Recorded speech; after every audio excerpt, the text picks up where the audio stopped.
Hello, and welcome to Read Along with Heather. Today, we will be reading Blueberries for Sal by Robert McCloskey.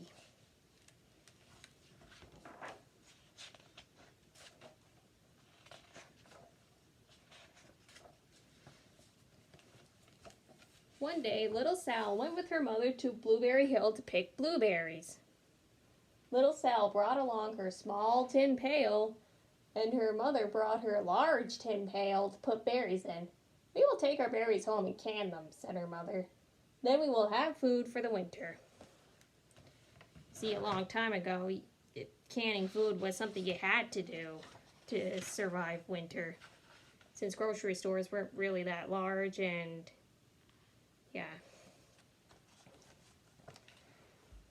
Little Sal picked 3 berries and dropped them in her little tin pail. Kaplink, kaplank, kaplunk.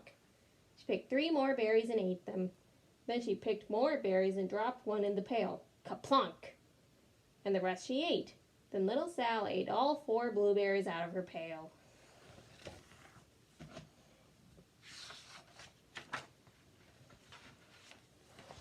Her mother walked slowly through the bushes, picking blueberries as she went and putting them in her pail. Little Sal struggled along behind, picking blueberries and eating every single one. I guess we know who's more serious about this. Little Sal hurried ahead and dropped a blueberry in her mother's pail. It didn't sound kaplink because the bottom of the pail was already covered with berries.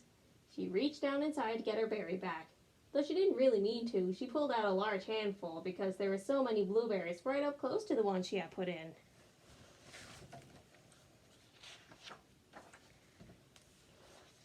Her mother stopped picking and said, "Now, Sal, you run along and pick your own berries. Mother wants to take her berries home and can them for next winter."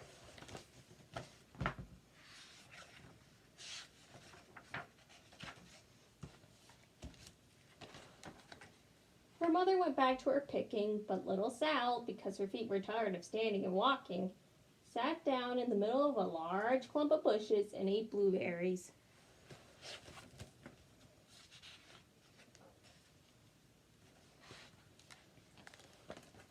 On the other side of Blueberry Hill, Little Bear came with his mother to eat blueberries. "Little Bear," she said, "eat lots of blueberries and grow big and fat. We must store up food for the long, cold winter." Now that's a contrast, you see.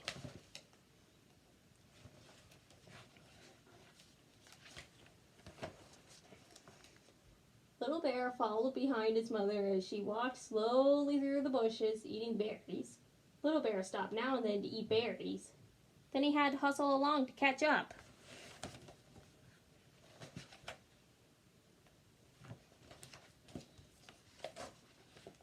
Because his feet were tired of hustling, he picked out a large clump of bushes and sat down right in the middle and ate blueberries.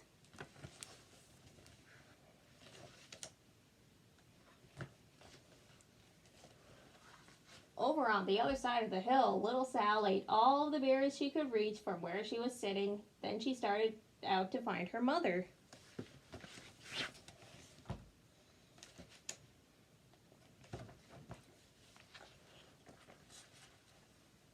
She heard a noise from around a rock and thought, that is my mother walking along."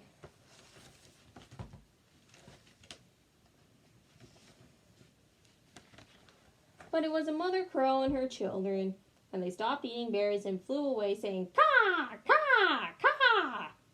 Then she heard another noise in the bushes and thought, "That is surely my mother, and I will go that way."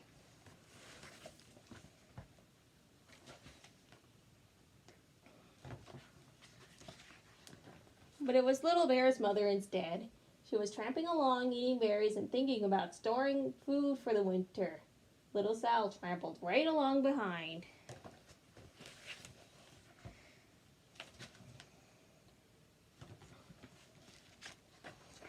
By this time, Little Bear had eaten all the berries he could reach without moving from his clump of bushes. Then he hustled off to catch up with his mother. He hunted and hunted, but his mother was nowhere to be seen. He heard a noise from over a stump and thought, "That is my mother walking along."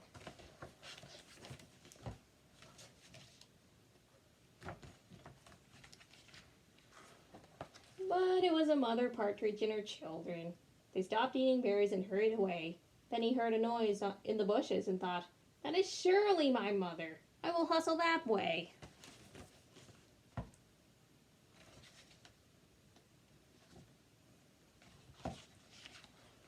But it was Little Sal's mother instead. She was walking along, picking berries and thinking about canning them for next winter. Little Bear hustled right along behind.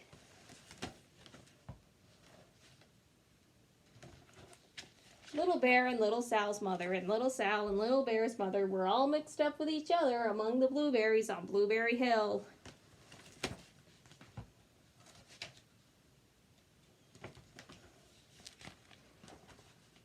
Little Bear's mother heard Sal walking along and thought it was Little Bear. She said, "Little Bear, eat all you can possibly hold. Swallow." Little Sal said nothing. She picked 3 berries and dropped them, kaplink, kaplank, kaplunk, in her small tin pail.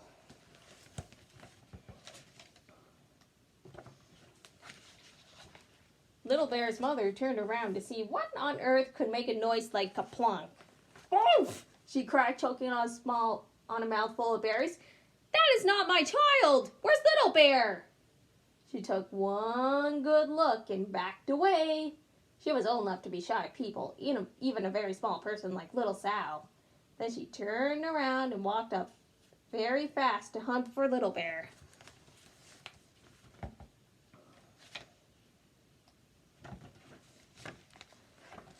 Little Sal's mother heard Little Bear trampling along behind and thought it was Little Sal. She kept right on picking and thinking about canning blueberries for next winter.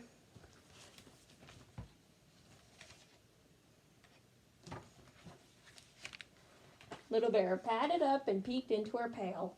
Of course, he only wanted to taste a few of what was inside, but there were so many and they were so close together that he tasted a tremendous mouthful by mistake. "Now, Sal," said Little Sal's mother without turning around, "you run along and pick your own berries. Mother wants to can these for next winter."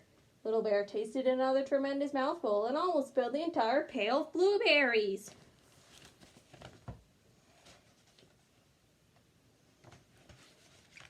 Little Sal's mother turned around and gasped, "My goodness! You are not Little Sal! Where is my child?" Little Bear just sat munching and swallowing and licking his lips. Little Sal's mother slowly backed away. She was old enough to be shy of bears, even small bears like Little Bear. Then she turned and walked away quickly to look for Little Sal.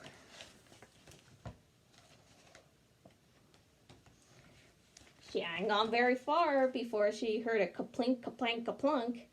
She knew just what made that kind of a noise.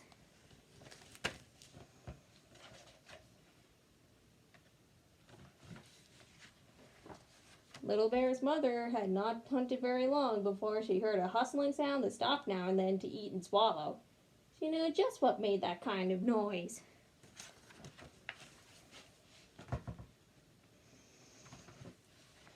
Little Bear and his mother went home down one side of Blueberry Hill, eating blueberries all the way and full of food stored up for next winter. And Little Sal and her mother went down the other side of Blueberry Hill, picking blueberries all the way and drove home with food to can for next winter. A whole pail of blueberries and 3 more besides. And that's the end of Blueberries for Sal.